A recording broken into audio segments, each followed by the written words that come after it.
basis. Gewoon, wat is eigenlijk? Als jij, dit is kort, letterlijk kort. Werd ik gebeld door mijn schoon. Het is een staatsbezoek. De belangen van de kolonisator. Kulturu Open Mic. Uw verhaal vertellen? Bel of app naar 858-8943. Tot dan. Ja, Bradanga Sajou de Baka Kulturu TV speciaal voor jou met een speciale editie weer. Hier, Charlesburg. En natuurlijk gaan we naar bijzondere mensen met een bijzonder verhaal. En vandaag zijn we bij de heer Randolph Cyrus. De heer Cyrus. Ja, en waarom zijn we hier? Niet zomaar. Je ziet die meneer hier zitten en ja, je gelooft het niet, hè? Maar die meneer is 102 jaar oud. 102. God gegeven. En natuurlijk willen we zijn verhaal weten. Vandaar dat we ook hier zijn. Dag meneer, wie is uw vader, wie is uw moeder? Mijn vader is George Cyrus. Ja. Is daar. En mijn moeder, Elisabeth Cyrus. Dat is mijn vader. Mijn moeder. Mijn zus. Mijn broer. Een neefje van me. Wie dan? Ja. Dit? Ja. Een neefje van me. Neefje. Een zoon van mij. Van een broer van me. Geweldig. Ja. Heel mooi, de familie gezien te hebben.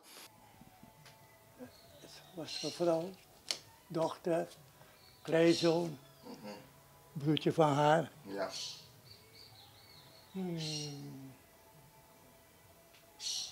En hier is die oven. Oké, ja, dat certificaat. Ja. 100 jaar. 100 jaar. 100. Ja, en dan is de president hier geweest of iemand? Nee. Bij 100 jaar niemand geweest? DC. De DC is geweest. De districtscommissaris is hier geweest bij 100 jaar. Dat is de president. Oké. Ja. Ja. Ja, mensen hebben het zo een beetje gezien. Hier 102 jaar. En dan natuurlijk zijn we nu benieuwd naar het verhaal. 102 jaar. Waar bent u geboren? New Nikeri. New Nikeri. En u heeft de scholen bezocht. Dus kunt u een beetje vertellen hoe uw leven is gegaan? Ik ben naar de Spangenbergschool gegaan in New Nikeri. Tot de 6e jaar. Want ik was een slechte leerling. Ik kon het niet. Ik deed het slecht. Dus is dat alles? En dat was, in welk jaar was dat? Weet u nog welk jaartal dat was? Want hoe waren de scholen die tijd? Hoe was het die tijd? Want we waren Nederland... Nederlandse onderdanen. Ja. Dus de meeste van ons in die tijd gingen zonder schoenen naar school. We hadden geen schoenen. Enkele hadden een schoen. En dat waren kinderen van bijvoorbeeld onderwijzers, mensen van kantoor, politiemannen. Hun kinderen hadden het goed. Ja. Dus die gingen met schoenen. Ja. Maar de meeste van ons, blootvoet. Blootvoets. En hoe zag Suriname eruit? Was het veel met bos? Ja. Waar ik woonde was een klein, smal padje waar ik geboren ben. 'S'avonds als je naar buiten keek, was alles pikdonker. Geen licht, niks. Waar ik geboren ben, Ja. geen licht. En we moesten van die lampen gebruiken, of een kaas, lampen met petroleum. Ja. Dat was het voor 's avonds. En muskieten, meneer. Oh, maar ja, dat was normaal. Ja, het was een zware tijd, neem ik aan. Dat was een zware tijd. Ja. En u heeft daar gewoon bij opgegroeid, bent naar school gegaan. En tot vijfde zo. En wat heeft u gedaan daarna? U was dan tot uw 5e leerjaar, u was dan 10 jaar misschien? Misschien 12, zo. Ja. Toen moest ik gaan hosselen. Iets daar doen, daar iets doen Voor wat centen? voor wat centen. Maar het gebeurde niet vaak. Nee. Dus dat was een deel van mijn leven toen ik in Nigeria was. Ja. Er is meer. Misschien komt er. Ja. Was het een strenge tijd? Was het heel streng? De opvoeding? Ja, dat wel. Als jongen kreeg je een broek, want je moest naar de kleermaker. En hij neemt je maat en zo, maak je broek. Maar geen zakken. Want dan is, je denkt je een beetje man. Je mag je handen niet in de zakken zetten. Nee. Dus geen zakken, een broek zonder ongeveer. Ja. Dus een broek zonder zakken en daarmee moest u het doen. Ja, je moet er mee doen. Wat heeft u daarna gedaan? U was klaar, u bent gaan werken, hosselen, Hosselen. om een bijdrage te leveren thuis. En later moest ik met mijn moeder en vader naar de goudvelden. Goudvelden. Want mijn vader ging daar werken en mijn moeder ging mee, dus ik moest ook. En daar heb ik gewerkt. Ik ben daar 7 maanden gebleven. In die tijd brak die oorlog, de Tweede Wereldoorlog. Tweede Wereldoorlog, ja. En overal werden gevochten. In Duitsland, Hitler en dit en dat en dat. En ik ben 7 maanden daar gebleven. Kwam terug naar Paramaribo. U bent warm gebleven 7 maanden, in het Goudvelden bedoelt u? Oké. En toen brak de oorlog. Ja, kwam ik terug in Paramaribo. Van Paramaribo ben ik gegaan naar Nigeria, van Nigeria, Guyana. Ik ben daar misschien 1,5 jaar daar gebleven. Ik heb gewerkt bij de bauxietmaatschappij daar. Ja. Ik vond werk daar, gewerkt. Maar ik werd ziek, malaria. Oh, en hadden ze toen al medicijnen voor al die dingen? Nee, ik kreeg van de bomen zo'n takje, zet het in water en zo, dan dronk je het en zo. Oké, dus osodresi. Was het er is. Toen is mijn moeder me komen halen. Want ik was ziek. Ik ben dede. Ja. Maar hoe wisten die mensen toen de tijd dat het malaria was? Nu hebben ze apparatuur om een test te doen. Ze konden kijken en ze zeggen, oh, het is malaria. Ik weet maar de dokter zei, het is malaria. Oké. En je werd zodanig ziek, je kwam bij. Toen heeft ze me weer naar Suriname gebracht. We zijn naar Nigeria, van Nigeria naar Paramaribo. En ik moest in de schutterij. In de schudderij. Militaire dienst. Want ik was 18. Dus u was verplicht militair dienst in te gaan. Moest gaan, want alle jonge mannen van 18, vanaf 18, Moest het leger in. leger in. En ik moest ook.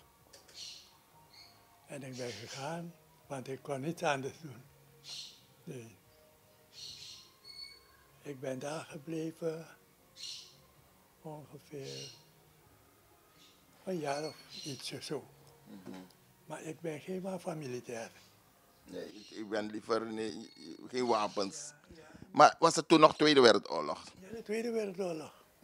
En moest u naar het buitenland gaan of moest u alleen in Suriname zijn? Suriname. Maar als je later konden ze tekenen voor Australië enzovoort. Maar ik ben hier gebleven. Maar ik kan niet tegen... Wapens. Nee, discipline. Ja. Het was te streng. Orders. Ja, orde. Ja. Ik zei, nee, dit is niet van mij. Toen heb ik gedaan. Acteer, zodanig, ik weet niet. Ja. Maar ze hebben me afgekeurd Ja. van de dienst. Klopt. En ik was zo blij. Toen ben ik naar Sanderij gegaan bij die Amerikanen. Daar heb ik een tijdje gewerkt. In de wasserij. Van de wasserij ben ik naar de afdeling Signal Corps gegaan. Ik ben een tijdje daar ook gebleven. En ik verdiende goed voor die tijd. Want in die tijd, vroeger, Ja. was het 60 cent per dag. 60 cent per dag. 60 cent per dag. Of 80 cent. Dan 80 cent, dat wil zeggen, je bent zelfstandig. Ik kan alles doen zonder te vragen, wat moet ik doen, wat moet ik doen. Maar 60 cent, dat was het. Ja. Maar toen Hitler heeft toch wat gedaan voor ons. Want door de oorlog is alles. Ik kreeg meer geld en zo. En ik verdiende bij die Amerikanen, ik geloof, 4 gulden per dag, denk ik. Dus het was meneer van 60 cent na. Met zo'n bedrag. Ja, dat is veel geld. Ja, dus ik ben daar een tijdje gebleven. Tot het einde van de oorlog. Einde Wereldoorlog. Ja. Tot het einde van de oorlog bent u daar gebleven. Oké, de oorlog was voorbij. En natuurlijk, hoe oud bent u dan op zo'n moment? Zo. Want u was 18 toen u in het leger inging. En hoe lang bent u in het leger gebleven? 2 jaar? Hoe lang is, of 5 jaar heeft het leger oorlog geduurd? Ik ben niet lang gebleven. Een jaar. Een jaar of 12 maanden. Oké. Goed, en hoe is het verder gegaan? Want u komt uit het leger.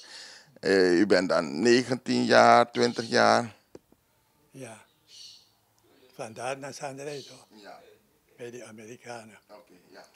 En van die Amerikanen was je weer werkloos. Ja, werkloos.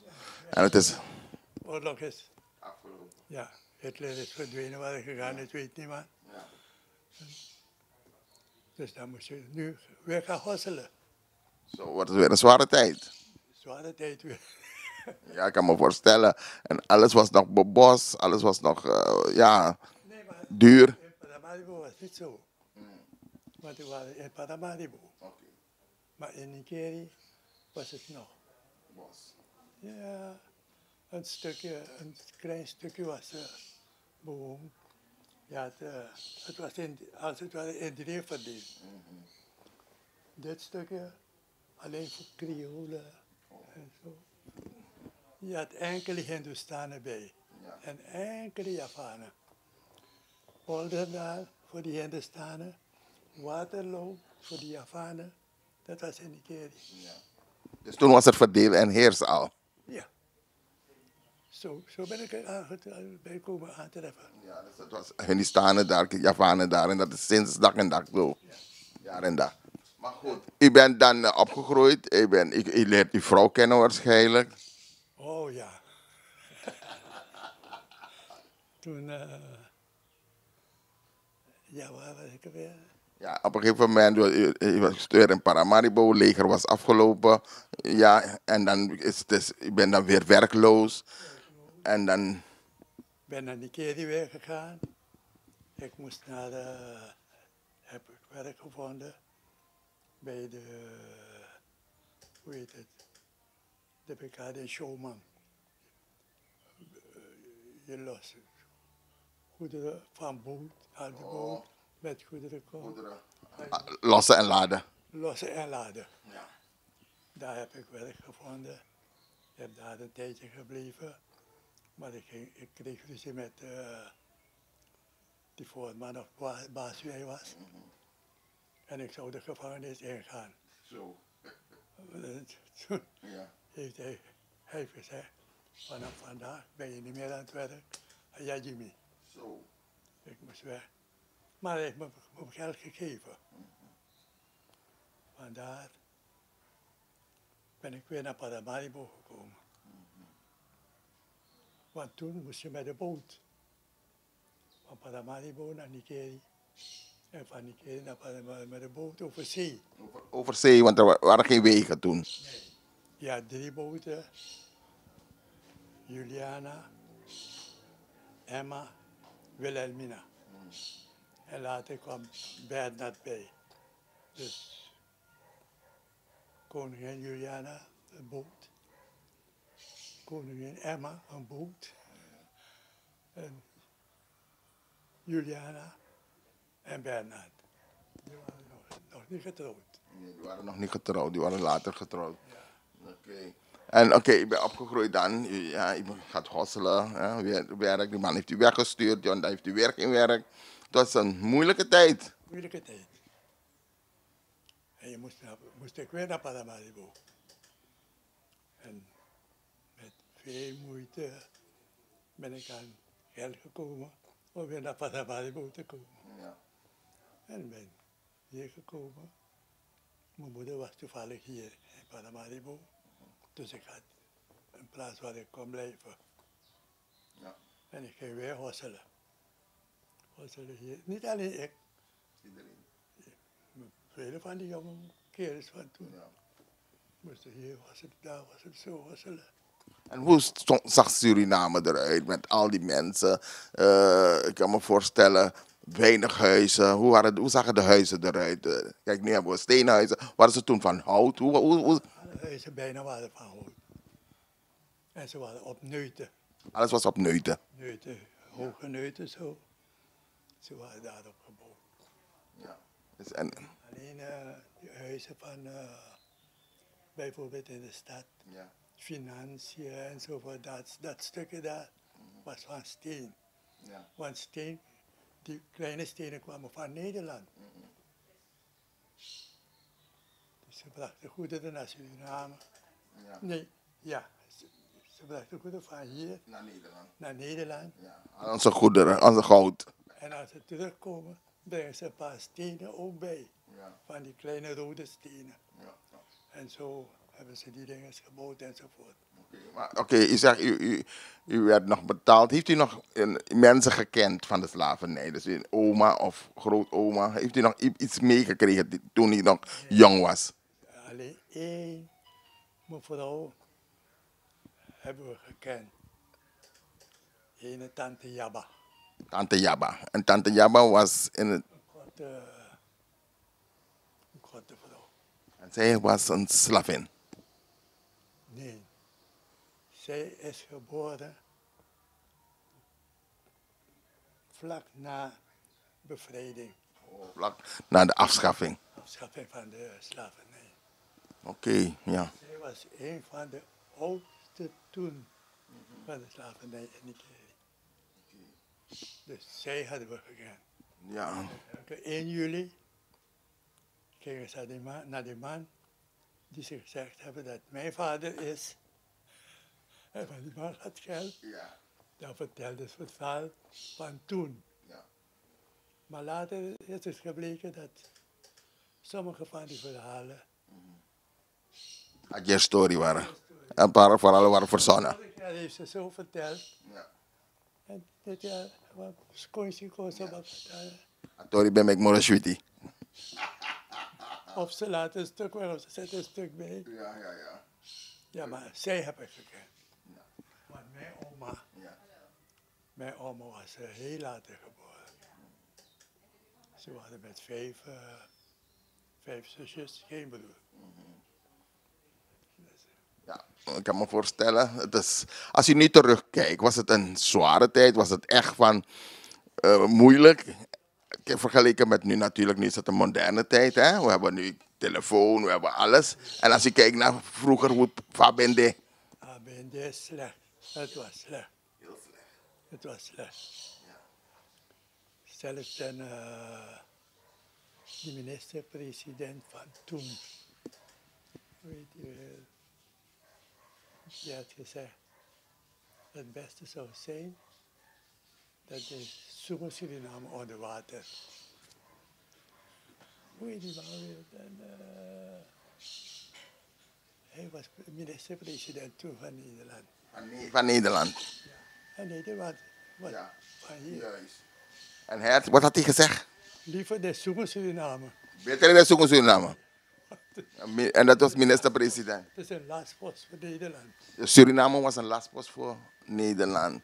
Want ze zijn wel rijk geworden door Suriname. Ja, later. Door bauxiet en dit en dat. Ja. Go-to. Go-to. Balletta. Rubber. Ja. Je kent het toch? Hebben we op school geleerd vroeger hier. Balletta snijders. Toch? Dat deed mijn vader. Oké, en dat was om rubber te maken. Toch? Ze kappen het, ze krijgen het valt, ze drogen het.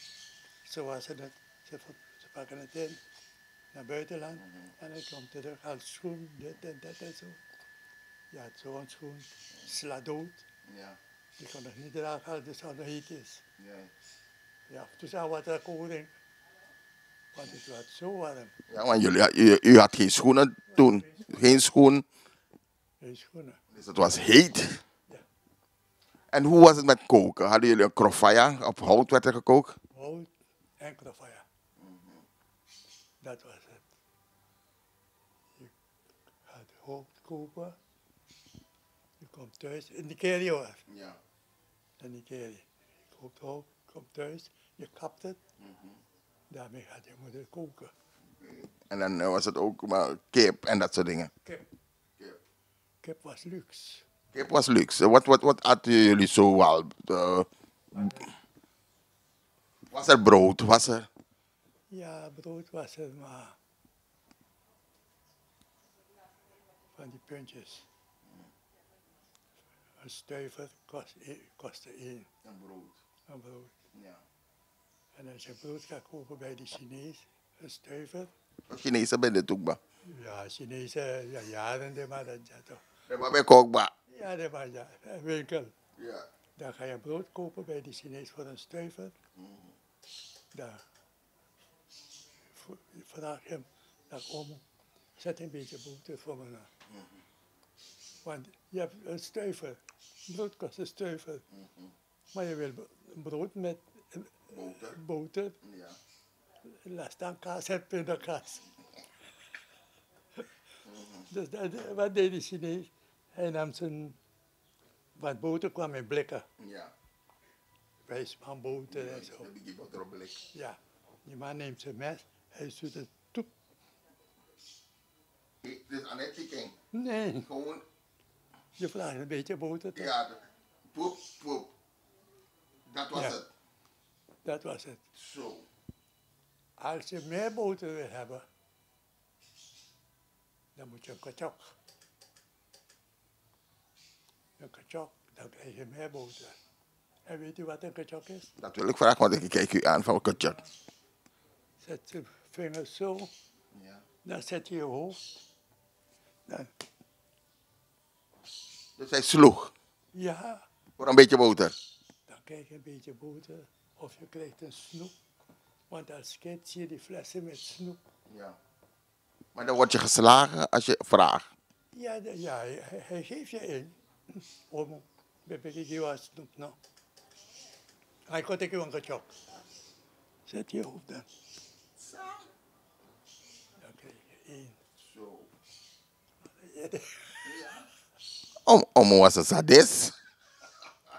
je wil een snoep toch? Ja. Of je wil boter. Ja. Dus dat is een van die dingen. En bijvoorbeeld 31 augustus. Ja, dag van koningin Wilhelmina. Dat was alle kinderen op het, waar je moeder gaat zoeken op wat dan ook. Een feestdag. Voor feestdag. Feest was een week. Een week lang. Ja, een week. Wat zo'n deed, wat zo'n. Dan ga je naar het plein. Onafhankelijkheidsplein. Ja, eerst voor gouverneur zingen. Alle gouverneur. Procureur, generaal, al die mannen. waren allemaal Nederlanders. Dus dan ga je zingen. En zogenaamd, je wenst hem en hij stuurt het voor koningin. Ja. Zeg, enzovoort. U heeft heel veel meegemaakt in uw leven. Als u terugkijkt, zo van, u heeft Suriname zien opbouwen, veranderen, verschillende presidenten meegemaakt. Wat is u het meest bijgebleven? Dus als u zegt van, dat was heel leuk, dat was goed. En wat zegt u van, dat was een van de ergste perioden in mijn leven? Meneer, misschien, als ik zeg is wel, maar de ergste tijd volgens mij was de koeptijd. De koeptijd. Ja, vele mensen hebben de koeptijd als gevaarlijk ook gezien. Het was slecht. Je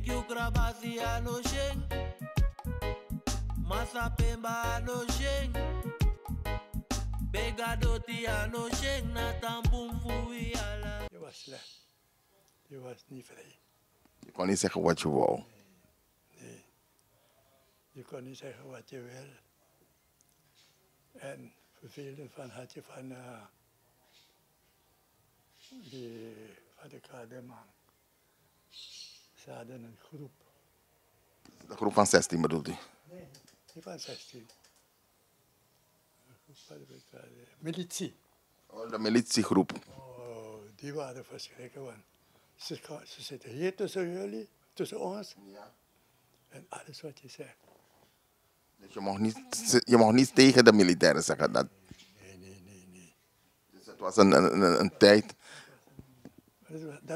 Ik vind dat was een van de moeilijke tijd van mij. Ja, ik was ook toen in Suriname. De tijd van de militairen heb ik meegemaakt. En ik weet ook dat inderdaad, we waren voorzichtig. We bevrienden Fataki. Dat weet ik ook wel. Veel mensen waren bang. Want die bevrienden dat die bokjes pai.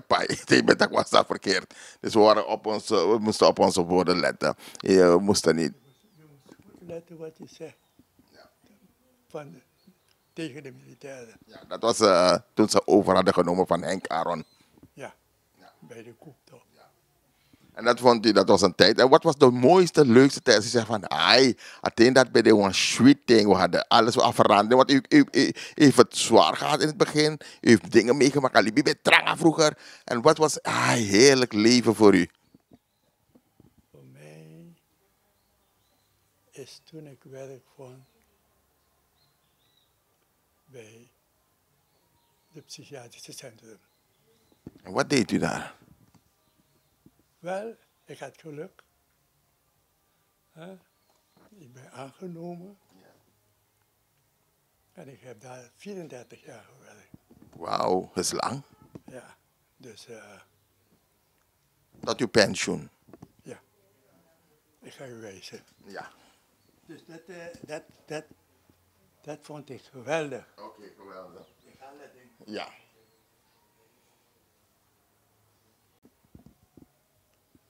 12, 13 was. 12, 13 jaar. Ik was in de padvinderij. Op padvinderij. En even kijken, welke bent u? Waar ik kruis. Oh, wat die kruis is. Wat die kruis is. Ja. Als klein jongen. Als klein jongen. En dit heb ik gehad van het psychiatrisch centrum. 110 jaar, met dank voor uw inzet. Wat is die 110 jaar? 110 jaar bestond die Het plan. bestond 110 jaar. Ja. Een tegel heeft u gehad. Dat is dank voor uw bijzondere inzet. Geweldig. Dit heb ik gehad Ja. ook. U heeft echt uw inzet getoond, hè? U heeft hard gewerkt, want u krijgt mooie dingen hier. En met veel moeite heb ik dit gemaakt. Diploma. Een diploma. Ja, we zien het. Maar ik heb het toch gehad. Ja, u heeft het gehad. U heeft een diploma. Dat was alles en het is hier. U heeft hard gewerkt in uw leven en u heeft veel gedaan. Het is warm weer in Suriname. U heeft, wat heeft u gedreven? Wat heeft u zo extra gedaan? U heeft een leeftijd van 102 jaar bereikt en u wordt waarschijnlijk veel ouder, want u ziet er fantastisch uit, u ziet er goed uit. Hoe voelt u zich? Voelt u zich nog lekker? Voelt u zich goed? Kunt u goed zien? Ja, Alles werkt prima. Uw ogen, oren. redelijk. Ja, het ziet er goed uit. En mijn vraag is dan, wat heeft u, had u meer groenten, had u meer veel eieren, rookte u, dronk u? Ik rook te veel. U rookt te veel. Bijna 2 pakken sigaretten per dag. 2 pakken sigaretten per dag. Zo. Maar meestal 1. Maar soms En wat rookt u? Blakke thee, shech, wat toch? Sigaretten. sigaretten. Maar soppie, dat kon ik niet. Geen whisky. Ik heb 2 keer gedronken, 2 keer gedronken geworden. De ene keer in Guyana. En de tweede keer ben ik op straat gevallen. Kwartaweg. Ze hebben me naar eerste hulp gebracht. Dan wat heb ik gedronken? 1 shot whisky, 1 glas bier. Klaar. Jump op een bromfiets. Op straat ben ik gevallen. Ze hebben me gebracht naar eerste hulp. Ze hebben me daar behandeld enzovoort. Toen heb ik. Nooit meer. Nee. Maar wat deed u daarnaast? Had u veel eieren of deed u iets speciaals? Het geld hebben om veel eieren te eten toch? Dus u heeft gewoon normaal geleefd. Normaal. Ja. Normaal. Niet echt sporten of iets extra gedaan. Was hij Ik deed veel aan hengelen. veel hengelen, veel ontspanning. Ja, veel aan hengelen. En af en toe voetbal. Maar geen andere sport. Geen andere sport. Oké. En, want wij willen natuurlijk het geheim weten soms. Hè? Wat heeft die meneer gedaan? Misschien willen, ja, mensen willen weten, mensen zijn benieuwd. En ja, zijn er dingen die je zou zeggen, let daarop. Kunt u ons een tip geven van als je dat doet of dat doet? Misschien proberen om op tijd te eten. Op tijd te eten. Ik zal niet zeggen goed eten. Want als het goed eten was, dan nog een miljonair niet eten. Want ze hebben geld. Klopt. En dan konden ze eten wat ze willen. Dus ik denk, op tijd eten, probeer op tijd naar bed te gaan. Probeer een sigaret te laten of wat dan ook. Minder soepje drinken. Ik kan wel een glaasje bier, maar niet drinken dat... Gewoon normaal leven, rustig leven, blijf gezond. Dus met andere woorden, ga ze ontspannen, leuke dingen doen. Probeer een beetje te sporten. Als er een feestje is, ga genieten van dansen. Even terug, en u bent getrouwd geweest? 2 keren. 2 keren. Ja. Oké. En hoe was uw leven? Was het een leuk leven?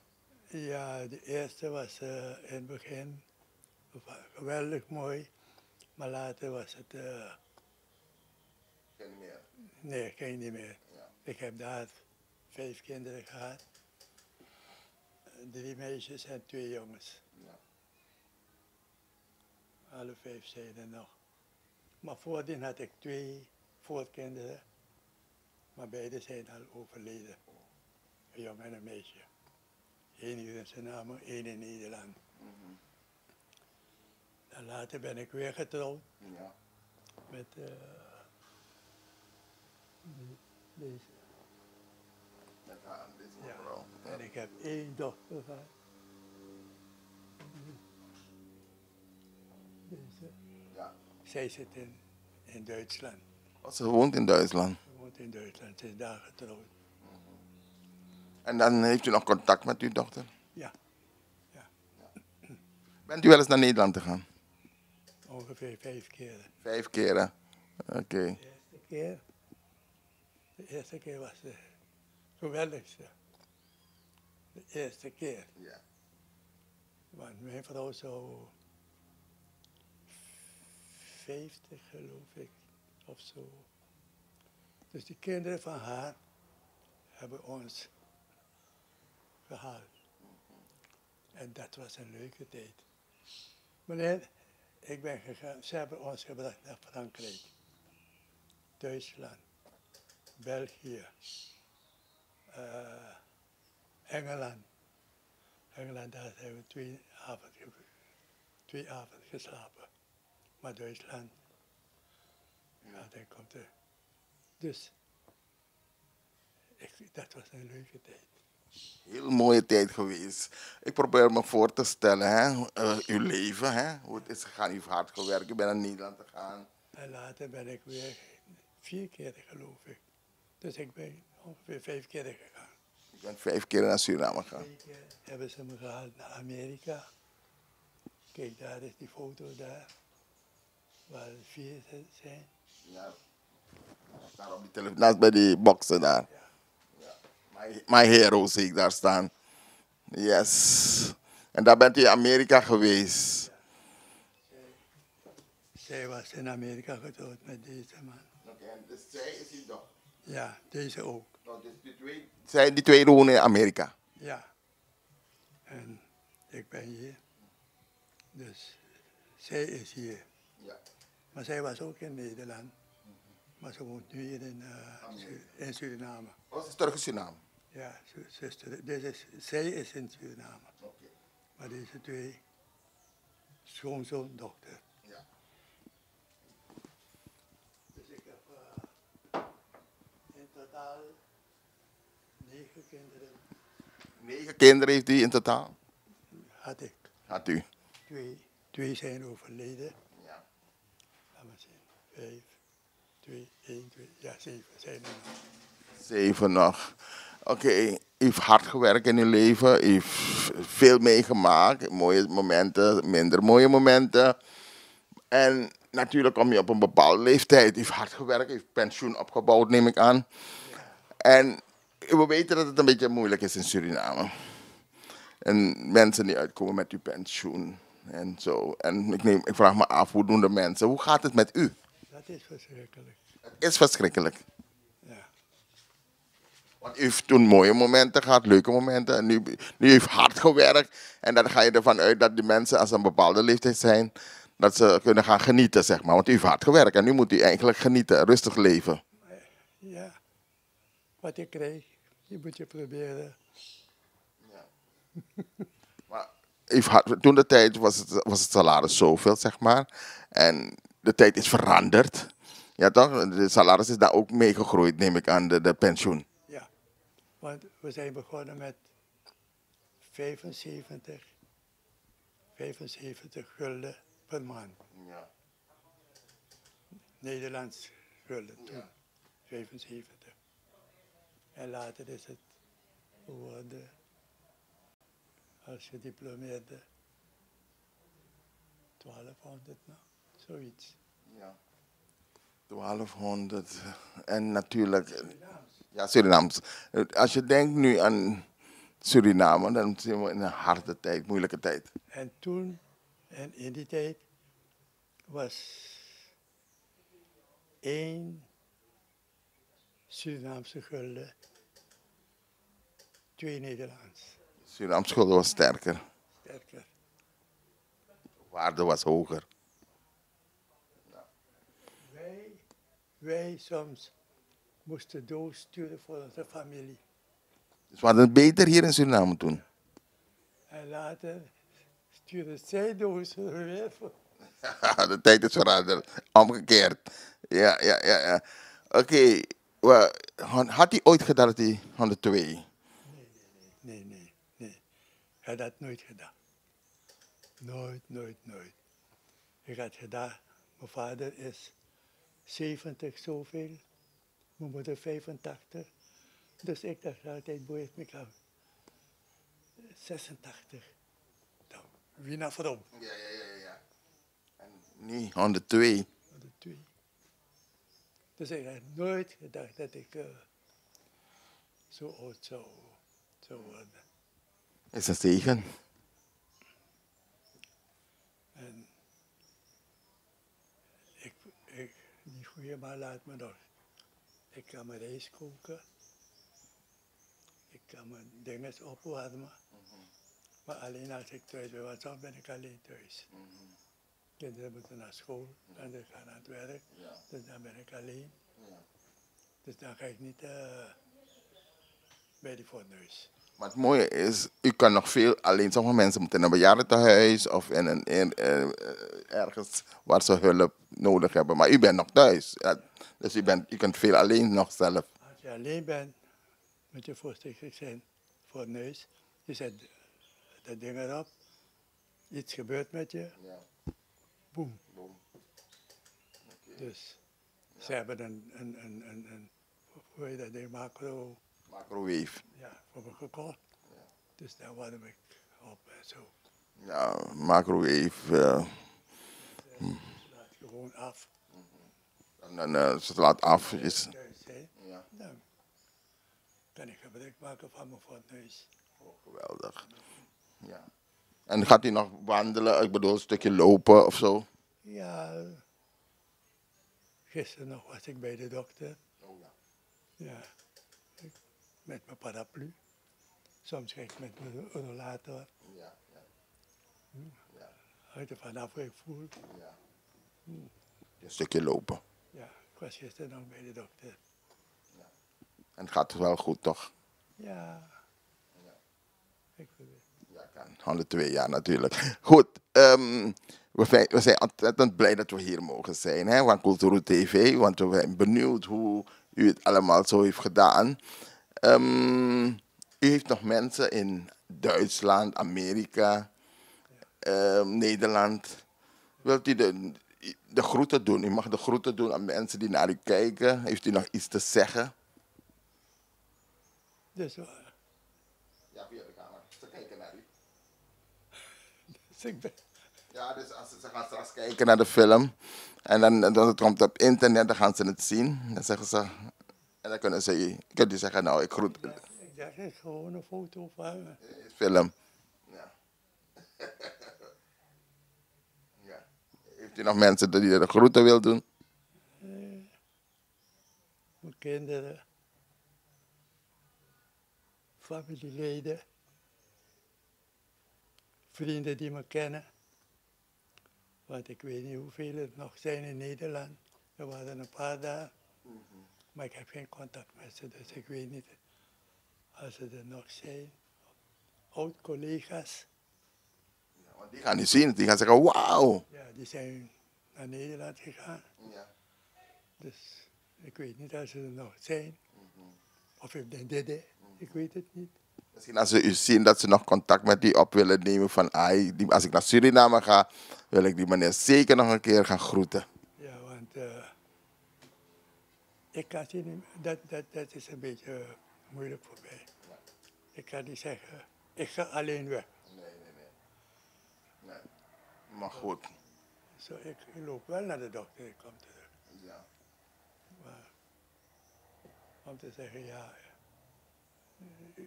u kunt zeggen, ja, ik ga naar voetbal. Ja. Maar als ik ga, moet ik vragen, dan kunnen jullie, Juist. kunnen jullie. Ja. En niet altijd zijn ze geluimd om. Ja. Nou, is het misschien moeilijk even. Maar goed, gelukkig zijn ze er. Juist. Want ze hebben hun dingen te doen. Ja, zeker. Ja. Het leven gaat door. Het leven gaat door. Ik kan ze niet belasten. Zeggen, jullie moeten met me thuis blijven, want het is opa dit en dat. Ze begrijpen het niet, hè? En dat is niet hun business. Nee, het leven gaat door, maar gelukkig ze zijn er wanneer het nodig is. Mooi. We wonen hier met 4 mannen. 2 zijn daar in die kamer daar. Ja. 1 in die kleine daar. Ik ben daar in die hoek. Dus Gezellig. 4 mannen. Gezellig. Ja. Nee, heel mooi. Wij van Kulturu TV zijn ontzettend dankbaar dat we hier mogen zijn om uw verhaal te horen. Misschien heb ik niet verteld zoals u wou hebben. U heeft het fantastisch verteld. Misschien, ik weet het niet. U heeft het heel mooi verteld. Is er iets wat u nog wilt vertellen? Ja, bijvoorbeeld Koninginnenfeest zo. Toen, Ja. dan maken die mensen tenten toch? Dan kan je dansen. Ja. Maar dan moet je betalen. Voor stuk. Dus 1 stuk, je gaat dansen. Ja. Weer gaan dansen. Weer betalen. Echt waar? Per stuk moet je betalen als je wil dansen. Ja, toch? heb je een vriendin, dus je wil dansen. Heb je vriendin, je zag hem spank. Isa ka mo suspak, iwan ko tapadang. Je moet altijd betalen. Ja, je blijft maar betalen als je wil dansen. Nee, fantastisch. Leuk, leuk, leuk, leuk, leuk. Maar goed, mooie herinneringen. U heeft mooie herinneringen natuurlijk ook. Ja, natuurlijk zullen ook momenten zijn geweest dat u het zwaar heeft gehad. Maar gelukkig. Ik had nooit gedacht dat... Ik kon schrijven in boeken. Ja. In boeken, ja. Zo. U zit hier in het boek, ja. Fantastisch. Ik werd na een jaar afgekeurd als militair en was daar heel blij om. Ja. Nou, u heeft uw verhaal mooi verteld. Maar pot maar Koran te zeggen. En die Keriaan die niet eens geleerd, dat is leerd geworden. Ik vond het geweldig. 100-jarig jubileum. Ja, inderdaad, we zien het hoor. Fantastisch. Mooi. Ja. Fantastisch, heeft het goed gedaan. Wij van Cultuur TV zijn ontzettend blij dat we hier mochten zijn om uw verhaal op te nemen. Wij wensen u het allerbeste ook natuurlijk. En dat u nog vele jaren nog in onze middag mag blijven. En dat u mag genieten. En dat het toch goed mag gaan met u. Ja? En dat u nog veel ouder mag worden. Niet te lang. Niet te lang. Het is, Toch? u wordt moe. Kijk, het leven is eenmaal zo. Je kan niks veranderen. Maar soms dan ben je alleen toch. Ja, Koestrati, wat opzet. Zo gaat die auto. En hoe oud is uw vrouw geworden? De eerste 101 jaar. 101. Zij was 101, want ze was een jaar ouder dan ik. Dus, Zij is 101 geworden. wil je de foto zien? Ja, graag als u wil. Ja. Zij was...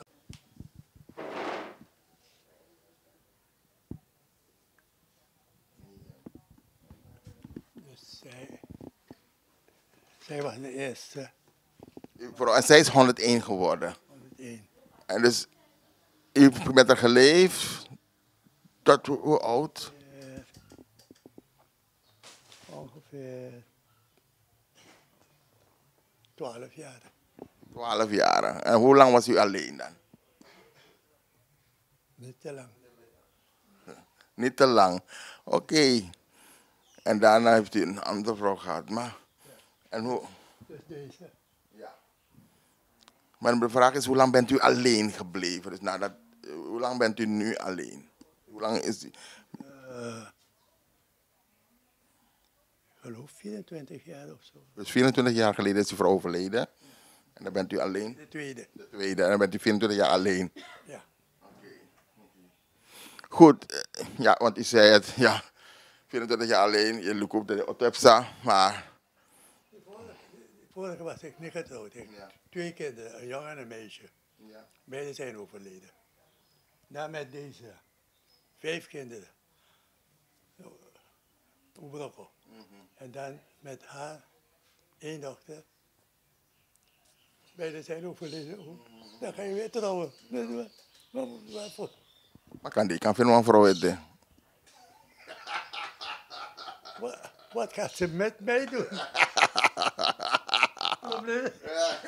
Gezellig. Probleem ook niet zien. Nee, maar omdat je zei van niet te lang. Misschien dat er nog iemand is die met u nog gezellig samen ouder wil worden. Ik ben gelukkig met de kinderen. Ja. bekenderen. Soms behandelen ze, zijn ze een beetje, ja. Maar, ja, dus, maar ik ben niet jokken. Ja, dat is te zien. Dat is duidelijk hier. Dat ja, ik wens u natuurlijk nog lang leven, zolang. Goed, ik ben niet jokken. Ja, dat is fantastisch om te horen dat u een goed leven heeft. En dat u nog lang, zolang u zegt van ja, ik ben blij, ik wil nog lang leven. En dan dat u ervan geniet. Kijk, Vanessa, ze is voorop. Als ik zeg, ik breng je. Ja. Weet je, Nou, dat is toch fantastisch. Lieve mensen om u heen. kleindochter. Dat is mooi, heel mooi dat er mensen zijn die ook van u houden en die er voor u zijn. En dat u lang in hun midden mag blijven ook. Ja? Goed, wij danken u, wij van Kulturu TV. En Kulturu TV. Ja, kent u dat? Heb je nog niet van gehoord? Ja, even van gehoord. Ja, dank. Mooi dat u ervan hoort. Wij zijn er om de mensen, ja, te zijn om te dienen voor die mensen natuurlijk. Het mooie nieuws naar buiten te brengen. En ook uw verhaal natuurlijk. Dit komt ook op de tv, zodat iedereen kan zien hoe goed onze Surinamers, 102 jaar. En dat is mooi. Dat is fantastisch. Blij dat we hier mochten zijn en dat we uw verhaal mochten hebben. Ja, ik ga televisie. Ik ga naar Boeko. No, ik ga televisie. Geweldig. Dat is heel mooi. U bent populair. U bent populair. Ja, tuurlijk. En voor ons is het mooi om uw verhaal te horen. 100 jaar, de DC is hier geweest. Ja. Ik heb niet veel verstand van deze dingen toch? Nee, u heeft geen veel. Ja, maar het komt goed. Ja. Oh, nee. Maar u heeft geen telefoon. Ik heb 2 gehad. Ja. Ik heb bijna de kinderen gegeven. Ik begrijp het niet. Ja. Zomaar hoor ik het. Ik weet niet wat ik ermee moet doen. Okay. Mijn huistelefoon. Maar die doet een beetje gek nu. Mooi zo. Boem. Goed, we danken u dat wij hier mochten zijn. We bereid om u te ontmoeten. En dat als er iets nieuws is om te melden, zullen ze het doorgeven aan Cultuur, zodat we het ook altijd kunnen vastleggen. Kan de etap 110 dat we komen? Cultuur daar niet? Nee. Nee, Nederland, Suriname, overal zijn we. Wij komen uit Nederland. Ja, wij komen uit Nederland. Dus we zijn blij met uw verhaal. Ja? Abu? Ook uit Nederland. Ja, ik ben Nederlands. Suriname, Nederland. Ja, dat weet ik. Ja, Nederlander ben ik. Ik ben naar Nederland gegaan toen ik 15 was. Dan ben ik naar Holland toe. En zo. Ja. De hoofdmem dat kwam in toe. In de Bewantang. Nee, toen. Ik wist het niet. Ik weet het. Het was niet zo slecht in Suriname. Nee, je had het goed in Suriname. Vooral met die gulden tijd. Het was niet zo slecht. Nee, vooral die gulden voor jou bij Morotrangamor, die Volland. We waren 2 maal. Ja. Dus waarom ga je daarbij? Ja, toch? Mooi. Mooi, dank u wel. Ja, dat ik grand tangi. Is goed, dank u wel.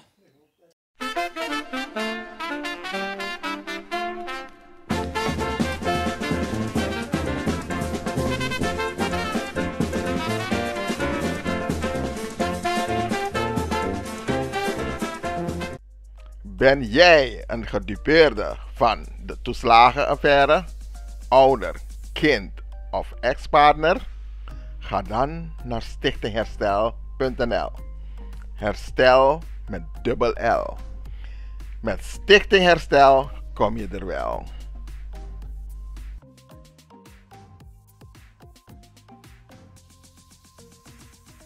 Mr. Pebble Banger.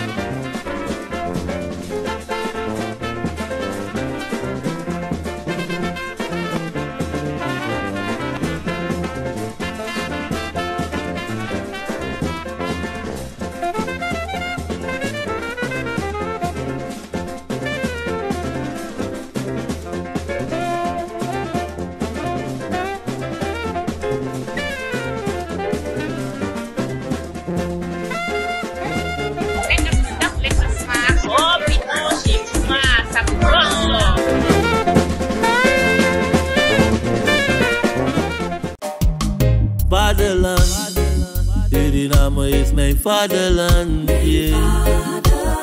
Vaderland. Suriname is mijn vaderland. Suriname is een heilig land, maar we doen wat toe onheilig staan. Toen pijnig man, maar de man niet veilig staan. Zorgen moet je doen, niet maken. Zorg is persoonlijk.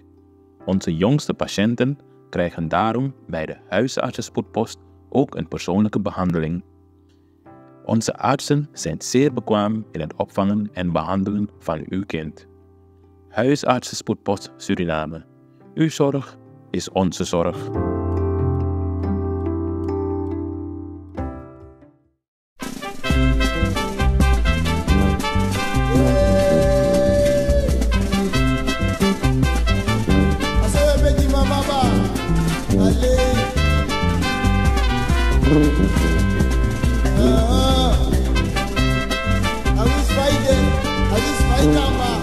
Vaderland, Suriname is mijn vaderland.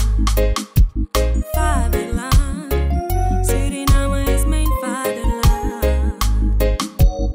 www.kulturu.com voor de generation